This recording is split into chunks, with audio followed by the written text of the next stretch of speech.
নমস্কার বন্ধুরা, the tell of the Bong কিচেনে আপনাদের অনেক স্বাগত। আজকে আমি যে রেসিপিটা বানাবো সেটা হলো ডালের বড়া দিয়ে আলু পেঁপের ডালনা।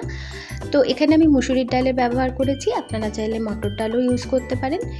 তো মুসুরির ডালটা আমি আগে থেকে ভিজিয়ে রেখে বেটে নিয়েছি।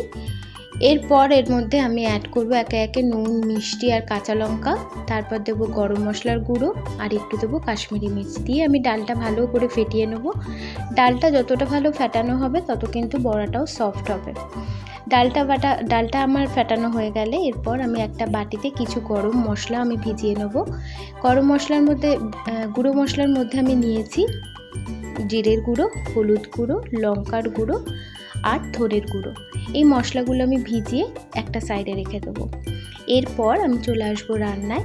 প্যানের মধ্যে তেল গরম করে তার মধ্যে আমি বড়াগুলো এপিট ওপিট করে হালকা করে, খুব কড়া করে আমি ভাজবো না, বড়াগুলো ভেজে আমি তুলে নেব। তুলে নেওয়ার পর এবার আমি কড়াইয়ের মধ্যে সর্ষের তেল দেব। সর্ষের তেলেই আমি রান্নাটা করব, তাহলে স্বাদটা বেশি ভালো হবে।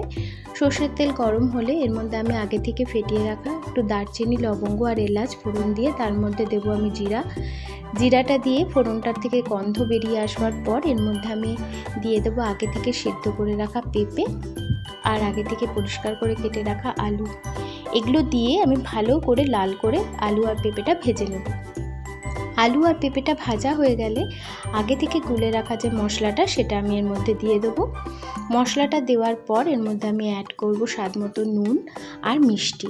নুন মিষ্টি দিয়ে আমি মিডিয়াম ফ্লেমে মশলাটা ততক্ষণ কষাবো যতক্ষণ না এখান থেকে তেল বেরিয়ে আসছে। মশলাটার থেকে তেল বেরিয়ে আসলে এর মধ্যে অ্যাড করে দেবো আমি 1 কাপের মতন গরম জল।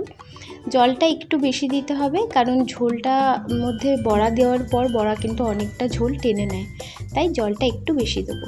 দিয়ে ঝোলটা যখন ফুটে উঠবে আমি বড়াগুলো অ্যাড করে হালকা ফুটিয়ে তার মধ্যে গুঁড়ো গরম মশলা দিয়ে গ্যাসটা সিমে করে আমি এর মধ্যে অ্যাড করে দেবো ঘি আর উপর দিয়ে কটা কাঁচা লঙ্কা।